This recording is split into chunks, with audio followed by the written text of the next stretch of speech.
Mucho antes de los motores y las máquinas de acero, el mundo funcionaba gracias a la fuerza, la velocidad y el espíritu de los caballos. Desde gigantes todoterreno hasta corceles que arrastraban toneladas sin esfuerzo, estos caballos construyeron ciudades, ganaron guerras y conectaron mundos distantes y luego desaparecieron. Ahora solo quedan sus historias, reliquias y rastros raros en linajes modernos. Es por eso que en este video descubriremos las 10 razas de caballos que marcaron la historia antes de desaparecer para siempre. Número 10. Caballo turcomano. El caballo turcomano ajalteque es un caballo especial de Turkmenistán, conocido por su hermoso pelaje brillante. Debido a su belleza y velocidad, a veces se le llama el caballo del cielo. Es un caballo especial de Turkmenistán, conocido por su hermoso pelaje brillante. Debido a su belleza y velocidad, a veces se le llama el caballo del cielo. El turcomano era básicamente el deportivo del desierto, elegante, rápido y construido para dejar a todos los demás mordiendo arena. Medía entre 152 y 162 centímetros de ancho, con un cuello largo, piel fina, patas finas y apenas crin ni cola. No era un caballo de batalla lento y pesado que tirara de carretas en un campo embarrado. Era el sueño de cualquier jinete, creado para la velocidad y la supervivencia en condiciones de calor extremo. Su pariente vivo más cercano, el ajalteque, es famoso por su increíble brillo metálico. En 1935, los jinetes turcomanos demostraron la resistencia de estos caballos.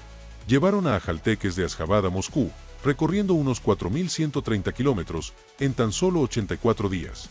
Eso incluyó cruzar más de 320 kilómetros de desierto sin agua durante casi 3 días. La mayoría de los caballos se habrían desmayado a mitad de camino, pero la sangre turcomana los mantuvo en marcha. No era solo un caballo, era parte del alma de las tribus turcomanas. Sus tradiciones de cría y decoración de ajalteques son tan importantes que la UNESCO los ha reconocido como Patrimonio Cultural Mundial. Hoy en día, solo quedan entre 6.000 y 7.000 ajalteques, la mayoría en Turkmenistán y un número menor en Europa y Norteamérica. Y no son solo piezas de exhibición. Un semental ajalteque llamado Absinte ganó el oro olímpico en Doma en 1960 y luego volvió a por el bronce en 1964. Ese es el viejo corazón turcomano, que aún late con fuerza en el mundo moderno. Número 9. Caballo tarpán. El tarpán fue el último caballo verdaderamente salvaje de Europa, un superviviente compacto y robusto capaz de soportar inviernos que habría matado a la mayoría de las razas domésticas. Con una altura de entre 132 y 142 centímetros, su pelaje era de un pardo apagado o gris ratón, sus patas oscuras y una tenue raya le recorría el lomo, un camuflaje natural contra la estepa azotada por el viento. Durante siglos vagó libremente, pero a medida que las granjas se expandieron y los cazadores se acercaron, su población se desplomó. La mezcla con caballos domésticos solo aceleró su desaparición. Para 1879, el último sábalo salvaje confirmado había muerto. El último cautivo vivió hasta principios del siglo XX, a menudo se dice que fue en 1909, y con su muerte, la especie desapareció. Hoy en día, solo el caballo de Przewalski de Mongolia ostenta el título de último caballo salvaje auténtico del mundo. Los sábalos que se ven en algunos parques y zoológicos son imitaciones. En la década de 1930, zoólogos alemanes crearon el caballo Heck cruzando animales domésticos resistentes con un toque de sangre de Przewalski para recrear la apariencia del sábalo.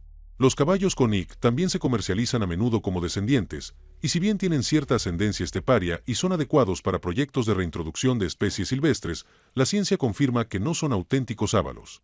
Lo que sobrevive ahora no es el auténtico caballo salvaje que antaño arrasó Europa, sino solo su sombra, un animal que nos recuerda la rapidez con la que una especie puede desaparecer cuando los humanos nos apropiamos demasiado y damos demasiado poco. Número 8. Caballo negro inglés antiguo. Mucho antes de los tractores, camiones y locomotoras, las granjas, mercados y ciudades británicas funcionaban con la fuerza bruta de enormes caballos de trabajo, y en Lincolnshire y las Midlands, el más famoso era el caballo negro inglés antiguo. Este gigante del siglo XVII fue el antepasado directo del actual caballo de Shire, construido para tirar de carros completamente cargados, arados pesados y carretas cargadas de mercancías. A menudo negros, pero no siempre, estos animales eran enormes. Los Shires modernos miden poco más de 172 centímetros de alto y pueden pesar cerca de 900 kilos, lo que demuestra el tamaño de sus antepasados. Su tamaño y fuerza se desarrollaron a lo largo de siglos. Los grandes caballos medievales ya eran enormes, pero cuando los ingenieros holandeses llegaron para drenar las Fenlands, trajeron fuertes caballos flamencos y frisones que les aportaron aún más músculo. El criador Robert Bakewell los perfeccionó posteriormente hasta convertirlos en el caballo negro de Leicestershire, estableciendo el estándar para el condado. Un semental, el caballo ciego de Packington, que vivió entre 1755 y 1770, se convirtió en el condado más importante, y muchos condados modernos se remontan a él. Estos caballos no solo trabajaban en granjas, sino que también arrastraban barcos pesados por los canales durante la Revolución Industrial, transportando cargas demasiado grandes para los carros de carretera. Con la llegada de las máquinas, el Old English Black desapareció como raza propia, pero su poder perdura en el caballo de pura sangre, que sigue siendo uno de los animales de trabajo más impresionantes del mundo. Número 7. Abaco Barb. En la isla de Gran Abaco, en las Bahamas, una pequeña manada de robustos caballos de tipo español logró sobrevivir durante más de 100 años. Se les conocía como barbos de Abaco y, lamentablemente, se extinguieron durante nuestra existencia. La última, una yegua llamada Nunki, falleció el 23 de julio de 2015, y con ella, la raza se perdió para siempre.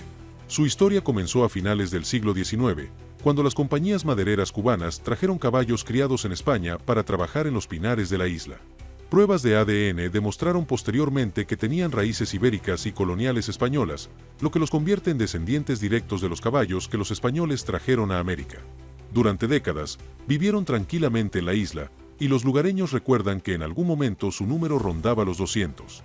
Para la década de 1970, solo quedaban unos pocos, pero gracias a los esfuerzos de Milan Mimi Reore, la manada volvió a crecer hasta unos 35 ejemplares a mediados de la década de 1990. Entonces llegó el desastre. En 1999, el huracán Floyd azotó la isla, destruyendo gran parte del sotobosque del que dependían los caballos para alimentarse. Desesperados, comenzaron a pastar en una finca de cítrico cercana, pero la tierra había sido tratada con pesticidas y herbicidas. La reproducción se detuvo por completo y su población disminuyó año tras año.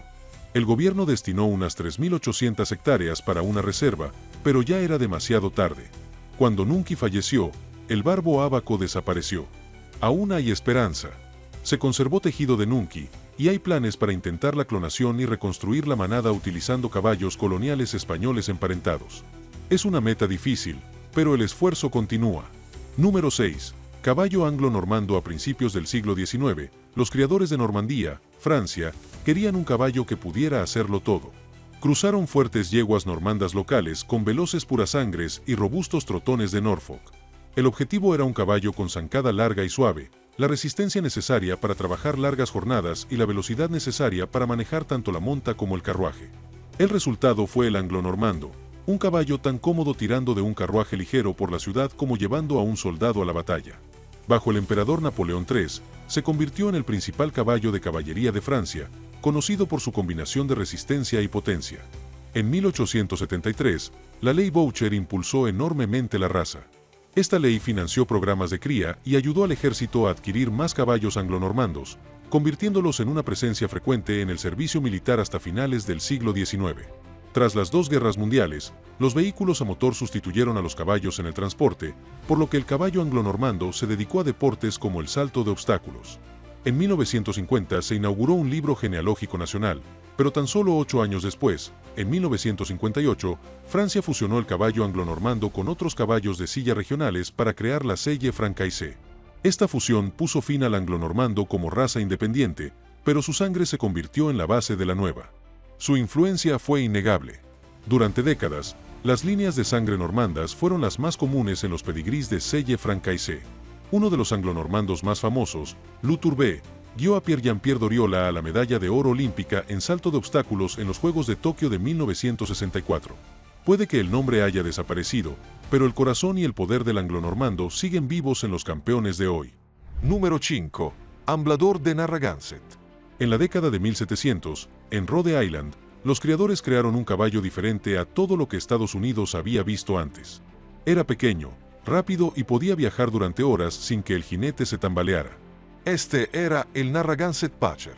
En una época en que la mayoría de los caminos eran solo pistas de tierra, este caballo podía deslizarse con suavidad, haciendo los viajes largos mucho más cómodos. Era la montura predilecta de médicos, jueces, jinetes de correo y cualquiera que necesitara recorrer kilómetros rápidamente. Los fines de semana, estos mismos caballos solían correr por diversión, demostrando que eran tan rápidos como cómodos. La noticia se extendió rápidamente, y pronto se enviaron cargamentos de paseos al Caribe, donde los dueños de las plantaciones querían caballos que pudieran montarse todo el día en terrenos irregulares. Esa alta demanda significó que menos caballos permanecieran en Nueva Inglaterra, y para el siglo XIX la raza había desaparecido, pero dejó una gran huella en la historia del caballo estadounidense. Su sangre contribuyó a la creación de 3 razas principales: el caballo estándar para carreras de arnés, el American Saddlebred y el Tennessee Walking Horse. Sin el Passer, Estados Unidos quizá nunca habría desarrollado su pasión por los caballos suaves y fáciles de montar. La mayoría de los expertos coinciden en que desapareció a mediados del siglo XIX, pero su influencia sigue viva hoy en día. Número 4. Tennessee Passer. A finales del siglo XVIII, los colonos que se mudaron al centro de Tennessee trajeron consigo caballos de portón liso. No todos provenían del mismo lugar. Algunos eran caballos Narragansett Passers de Nueva Inglaterra, otros eran canadienses Passers del norte, y otros tenían sangre de Mustang español. Los granjeros de Tennessee comenzaron a cruzar estos caballos, quedándose con los mejores para montar y trabajar. Con el tiempo, esta mezcla se convirtió en un tipo local llamado Tennessee Passer. Estos caballos eran fuertes y confiables, capaces de recorrer largas distancias en las colinas rocosas y, aún así, ofrecer una marcha suave y fácil.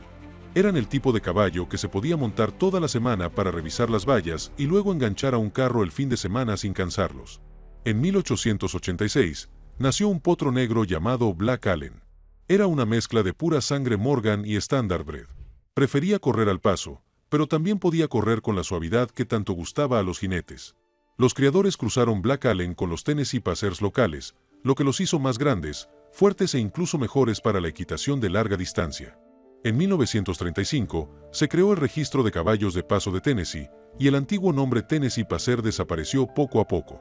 La sangre de esos Narragansett y Canadian Passers, junto con las líneas Morgan, Standardbred, Thoroughbred y American Saddlebred, sigue presente hoy, viva en cada Tennessee Walking Horse que se desliza con ese paso fácil y cabeceante.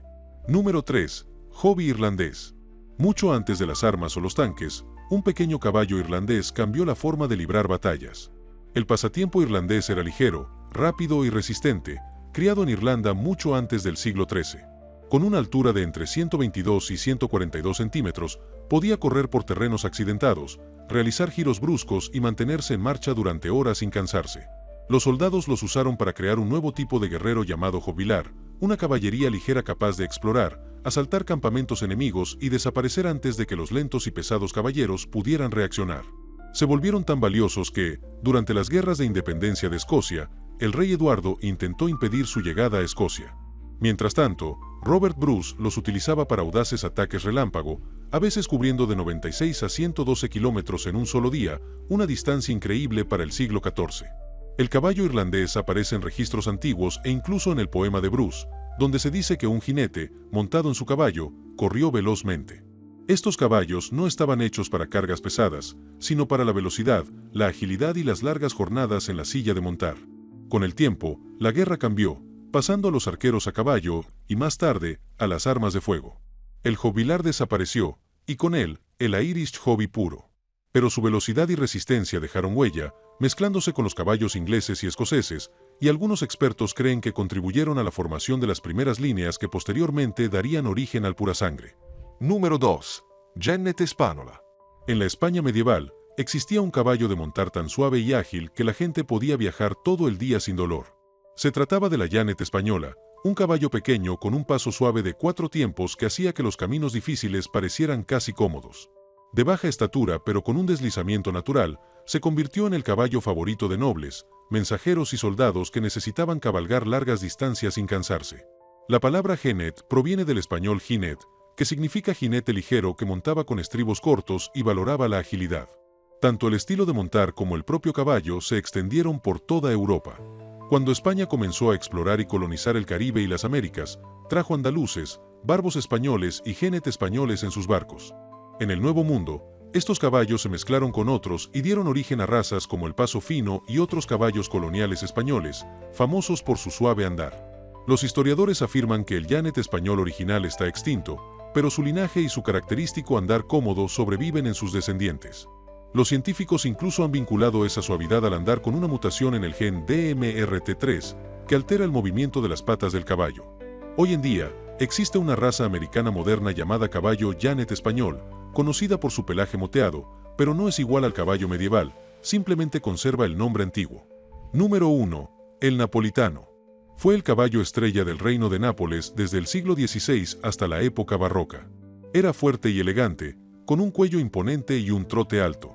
Se utilizaba tanto en la guerra como en exhibiciones, capaz de realizar los espectaculares saltos y movimientos de la equitación clásica.